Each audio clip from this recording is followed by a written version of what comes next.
నమస్తే, నా పేరు రఘురామ్ అండి. నేను బీఆర్ఎస్ పార్టీ అభ్యర్థిని. సిపిఎం మిత్రపక్షంగా నన్ను బలపరిచిన వ్యక్తిని. అంటే నాకంటూ ఒక పేరు ఉంది, వ్యక్తిగతమైన పేరు. గతంలో ఉప సర్పంచ్గా చేశా. నా కొడుకు కూడా సోషల్ వర్కర్గా బీఆర్ఎస్ పార్టీ తరఫున మంచి వర్కర్.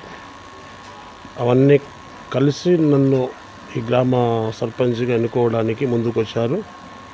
దానికి అనుగుణంగా అంటే గ్రామస్థాయి వరకు అంటే వ్యక్తిగతం, ఇది పార్టీ పరంగా కాకుండా వ్యక్తిగతంగా చాలా ఎక్కువ పేరుంది కాబట్టి.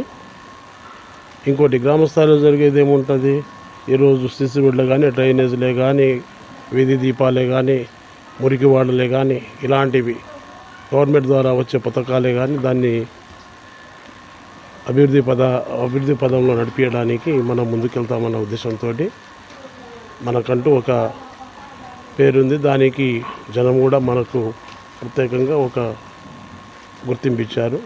అందువల్ల మనం దీనికి ముందుకు తీసుకెళ్లే కార్యక్రమంలో భాగంగా ఖచ్చితంగా మనం చేయబోతున్నాం. అదేవిధంగా ఈ గ్రామంలో చాలా రోజుల నుంచి అనుకుంటున్నాము, అది గ్రంథాలయ భవనాలు లేవు. దాన్ని ఖచ్చితంగా మేము పెండింగ్లో ఉన్నా కూడా దాన్ని ఖచ్చితంగా చేయగలుగుతాము. ఇంకోటి పెండింగ్లో ఉన్నటువంటి వర్క్ ఏదన్నా మిగిలిపోయినాయి కూడా. ఇప్పుడు ఇలా బస్సు దవాఖానా ఉంది, సగానికే వదిలేసారు. అది నామమాత్రంగానే దాన్ని ఇట్లా వదిలేసారు కాబట్టి అట్లాంటివి ఖచ్చితంగా మేము నెరవేరుస్తాం. దాన్ని పక్కా ఇది చేస్తాము.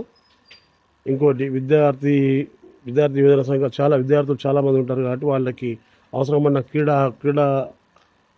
క్రీడా విషయాల్లో కానీ, ఏదైనా గ్రౌండ్ కానీ, ఏదైనా మా పరిధిలో ఉండేటువంటి పనులు మాత్రం పక్కా దీన్ని చేయగలుగుతాం.